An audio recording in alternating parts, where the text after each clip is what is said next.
नमस्कार दोस्तों, power of knowledge में आपका स्वागत है। और आज हम सी के अंदर कॉन्सेप्ट करेंगे passing array to a function. कि अगर हम किसी फंक्शन के अंदर किसी एरे को पास करना चाहते हैं तो हम कैसे करेंगे। Method to declare a function that receive an array as argument. There are three way to declare the function which intended to receive an array as a argument. हम तीन तरह से यहाँ इस वर्किंग को यूज कर सकते हैं। अब देखिए हमारे को जरूरत कहाँ पर पड़ती है इस चीज की। सबसे पहले तो हमारे को ये चीज पता होनी चाहिए। कई बार क्या होता है कि हम किसी फंक्शन को मल्टीपल वैल्यूज के ऊपर परफॉर्म करवाना चाहते हैं। तो जब मल्टीपल वैल्यूज के ऊपर उस फंक्शन को परफॉर्म करवाना चाहते हैं तो हम सिंगल एलिमेंट में नहीं करवा सकते। सपोज कीजिए मुझे 10 वैल्यू को आपस में कंपेयर करवाना है, तो क्या उसके लिए मैं 10 वेरिएबल लूंगा। और अगर मैं उसके लिए 10 वेरिएबल ले भी लेता हूं तो मेरा जो कोड है, जो एल्गोज है, वो कितना लेंथी चला जाएगा। पहले मुझे एक को दूसरे से कंपेयर करवाना है, फिर मेरे को एक को तीसरे से कंपेयर करवाना है, फिर एक को चौथे से, फिर आपस में इसी तरह से मुझे मल्टीपल टाइम उनकी वर्किंग को परफॉर्म करना पड़ सकता है। तो उस केस के अंदर मैं यहाँ पर सिंपल एरे पास कर देता हूँ ताकि एरे अपने एलिमेंट्स को एक दूसरे से कंपैरिजन करवाए और मुझे रिजल्ट वो प्रोड्यूस कर दे। तो मेरे लिए वो इजीएस्ट वे हो जाती है। तो इसलिए हम यहाँ पर यूज करते हैं कि किस तरह क्यों हम यहाँ पर फंक्शन को एक एरे आर्गुमेंट के तौर पर पास कर दें। तो फर्स्ट वे क्या है, return type function type array name, जो आपको एक सबस्क्रिप्ट नोटेशन देता है, जो आप टेक्निक यहाँ पर यूज कर सकते हो। आपने एक एरे का नाम दिया और उसको यूज कर दिया। दूसरी वे के अंदर हम एरे का साइज साथ में दें, ऑप्शनल है, आप चाहो दो चाहो ना दो, आपकी मर्जी, आप यूज कर सकते हो। और तीसरी वे के अंदर क्या हम यहाँ पर उसको चाहे तो एक पॉइंटर के थ्रू वर्किंग को परफॉर्म करवा सकते हो। अगर हम कभी पॉइंटर के कॉन्सेप्ट को यूज करना चाहते हैं तो हम उसको भी यूज करेंगे। तो जो हमारा पॉइंटर का वर्किंग है वो हम अपने नेक्स्ट एग्जांपल में देखेंगे किस तरह से हम पॉइंटर को यूज करते हैं। आज हम सिंपल यहाँ पर एक एरे को एक फंक्शन के अंदर एज अ पैरामीटर पास करेंगे। तो ये देखिए, ये जो मेरा एग्जांपल है, ये एग्जांपल है यहाँ पर एरे को फंक्शन के अंदर पास करने का। तो मैंने यहाँ सबसे पहले क्या किया, मैंने std.h को लिया, एक फंक्शन बनाया int min एरे नाम का, इसके अंदर एक एरे नाम का वेरिएबल लिया और उसका एक साइज नाम का वेरिएबल लिया। अब मैं क्या करता हूँ, एक वेरिएबल लेता हूँ min नाम का और उसके अंदर जो एरे की फर्स्ट लोकेशन है उसके वेरिएबल को मैं इंसर्ट कर देता हूँ। लूप काउंटर के लिए मैंने i को फॉलो किया, क्योंकि एरे के अंदर जब भी मैं एलिमेंट को एक्सेस करना चाहता हूँ तो मुझे वहां पर लूप काउंटर करवाना ही पड़ता है। For i equal to 1, i 1 से शुरू हुआ, जब तक i लेस देन है साइज के, मतलब जितना एरे का साइज है उससे कम है, तब तक वो i में इंक्रीमेंट करता रहे। अब मुझे करना क्या है, मुझे यहाँ पर मिनिमम वैल्यू को एंटर करवाना है अपने पास, यानी कि मुझे मिनिमम वैल्यू शो करवानी है। तो उस केस के अंदर मुझे क्या करना पड़ेगा, अपने मीन वेरिएबल को कंपेयर करवाना पड़ेगा एरे के अदर एलिमेंट से, कि कहीं मीन एलिमेंट एरे के किसी अदर एलिमेंट से ग्रेटर तो नहीं है। अगर मेरा मीन एलिमेंट एरे के किसी अदर एलिमेंट से ग्रेटर है तो वो क्या करेगा, एरे के उस एलिमेंट को मीन में स्टोर कर देगा। यानी कि अब मेरे पास जो मीन है वो एरे का वो एलिमेंट हो चुका है जो मीन से बड़ा था। तो मेरी इतनी वर्किंग परफॉर्म हुई। अब मैंने यहाँ पर क्या किया, अपने फंक्शन का रिजल्ट रिटर्न करवा दिया, यानी कि मेन वेरिएबल रिटर्न करवा दिया। मैं मेन प्रोग्राम में जाता हूं। मेन प्रोग्राम के अंदर मैंने यहाँ पर क्या किया, आई लिया, मीन लिया, एक नंबर्स नाम का इंटीजर एरे लिया है जिसमें मैंने कुछ वैल्यूज प्रोवाइड कर दी है। तो मेरे पास टोटल वैल्यूज कितनी है, 1 2 3 4 5 6 वैल्यूज मेरे पास हैं। जब मैं मीन एरे नाम के फंक्शन को पास करता हूं तो यहाँ पर होता क्या है, मैं अपने एरे का नाम देता हूँ, मेरे एरे का नाम नंबर, और उसमें जितने एलिमेंट हैं उनका साइज 6। तो जैसे ये पास हुआ, मेरा फंक्शन यहाँ जाकर कॉल हुआ। उसने क्या चेक किया, मीन के अंदर स्टोर किया किसको, 4 को। अब चेक किया क्या 4 सेकंड लोकेशन से, यानी कि फर्स्ट लोकेशन से ग्रेटर है इस लोकेशन से, कहता नहीं, पड़ा रहे। 7 कोई इशू नहीं है। 3, अब 3 मीन होना चाहिए, तो 3 इस पोजीशन से मीन के अंदर चला गया। अब जो कंपैरिजन होगा वो 3 का होगा, ना कि 4 का। तो इसी तरह से 3 8 से हुआ, 3 9 से हुआ, और जो भी मेरे पास रिजल्ट आया वो उसने मुझे प्रोड्यूस कर दिया। तो आइए हम इसको एक प्रैक्टिकल अप्रोच में देखते हैं कि सी का प्रोग्राम आपका प्रैक्टिकल अप्रोच में किस तरह से वर्किंग को परफॉर्म करेगा। तो ये मेरा सी का एडिटर है और सी के एडिटर के अंदर मैं प्रोग्राम को स्टार्ट करता हूं। सबसे पहले मैंने क्या लिया, इंक्लूड std.h, include conion.h, मेरा void main, और void main के अंदर मैं अपना प्रोग्राम स्टार्ट करता हूं। तो मेरे पास एक तो यहां पर एरे होना चाहिए, तो मैं यहां पर लेता हूं int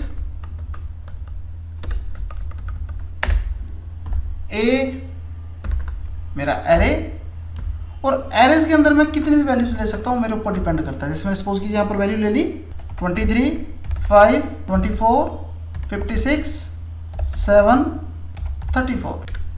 तो यहाँ पर मैंने ये 6 वैल्यूज ले ली। और अब इंट एक वेरिएबल मैंने मीन ले लिया जो मेरी वर्किंग को परफॉर्म करवाएगा। क्लियर स्क्रीन, मीन के अंदर मैं अपने फंक्शन को कॉल कर लेता हूं जो मैंने यहां पर मीन एरे के नाम से बनाना है कि उसको क्या पास करे, एक तो मेरा एरे यानी कि ए और एक उसका साइज। मेरे पास 6 एलिमेंट है तो साइज 6, और यहां पर प्रिंट एफ करे क्या चीज, minimum value is equal to mean, get character. तो फ्रेंड्स इतना काम मैं परफॉर्म कर चुका हूं। अब मुझे यहां पर क्या करना है, अपने फंक्शन को क्रिएट करना है। तो फंक्शन क्रिएट करने के लिए मैं मेन के ऊपर गया और यहां पर मैं कमेंट देता हूं function part main array function part, ताकि आपको यह समझना इजी हो जाए कि मेरा फंक्शन स्टार्ट कहां से है। इसी तरह से ending of main array function part. अब इसके बीच में मैं काम कर रहा हूं, तो मैंने यहां पर एक फंक्शन क्रिएट करना है। फंक्शन मेरा होगा इंटीजर टाइप का जिसका नाम है मेन एरे, और इसमें 2 पैरामीटर मुझे कॉल करने हैं, एक एरे के लिए एक साइज के लिए। तो अगर मैं एरे के लिए कॉल करूंगा तो मैं यहां पर उसका टाइप दूंगा इंट ए, यानी कि वो एरे है, फिर इंट साइज, फंक्शन की स्टार्टिंग और क्लोजिंग। अब यहां पर मैं एक वेरिएबल डिक्लेयर कर लेता हूं इंट मीन, और मीन को असाइन कर देता हूं अपने एरे की फर्स्ट वैल्यू। अब जब मैं इतनी वर्किंग को परफॉर्म कर चुका हूं, मैं एक वेरिएबल यहां पर ले लेता हूं आई, इंट आई लिया, मीन लिया। मेरी वर्किंग यहां तक इतनी परफॉर्म हो चुकी है। अब मुझे यहां पर लूप का यूज करना है, क्योंकि मुझे एक से ज्यादा वैल्यूज एक्सेस करनी तो मुझे लूप फॉलो करनी ही पड़ेगी। तो मैंने यहां आई को लूप काउंटर के तौर पर लिया कि आई मेरा 1 से स्टार्ट हो, आई जब तक लेस देन है इसके साइज के, वो आई में प्लस करता रहे। तो मुझे यहां पर चेक करने के लिए करना पड़ेगा कि अगर कहीं भी मीन की वैल्यू ग्रेटर निकलती है ए की ith लोकेशन से, तो कंपैरिजन किसका होगा, उस ए की ith लोकेशन का।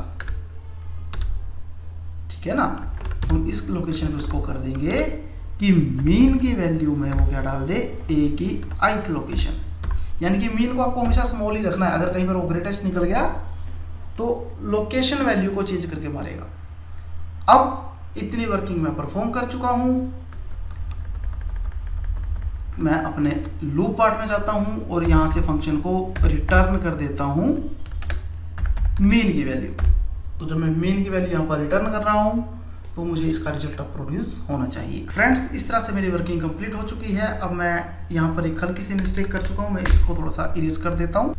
तो ये देखिए, ये मेरा प्रोग्राम कंप्लीट हो चुका है। मैंने यहाँ मीन एरे नाम का फंक्शन क्रिएट किया, उसको एक एरे प्रोवाइड किया, साइज प्रोवाइड किया, मीन एक वेरिएबल लिया, उसको मैंने एरे की फर्स्ट लोकेशन प्रोवाइड की, एक काउंटर वेरिएबल लिया, लूप को एग्जीक्यूट करवाया और यहाँ चेक किया कहीं मेरे एरे में मीन से ग्रेटेस्ट वैल्यू तो नहीं है। अगर ग्रेटेस्ट वैल्यू है तो वो मीन के अंदर रख दे। क्यों? क्योंकि आपको यहाँ पर क्या करना है, तो क्या मेरा मीन जो है वो ग्रेटेस्ट तो नहीं है एआई से। अगर मेरा मीन ग्रेटेस्ट है एआई से तो एआई की वैल्यू को मीन में रख दी, क्योंकि मुझे मीन में स्मॉलेस्ट वैल्यू को रखना है, और उसको मैंने रिटर्न करवा दिया।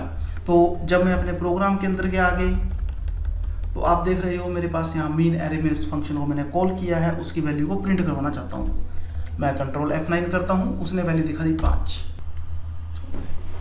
तो अगर मैं इस प्रोग्राम में अब कभी किसी वैल्यू को चेंज भी कर देता हूँ, सपोज कीजिए मैंने कर दिया -24, मैं कंट्रोल F9 करता हूँ, दोबारा प्रोग्राम चलाता हूँ, तो अब जो स्मॉलेस्ट वैल्यू है वो मुझे रिप्रेजेंट कर रहा है। वो किसी भी लोकेशन पर हो, वो आपको स्मॉलेस्ट ही शो करेगा। तो आपके पास इस तरह के रिजल्ट इजीली अवेलेबल हो जाते हैं। तो फ्रेंड्स, हमारी आज की क्लास में इतना ही था। Thank you very much.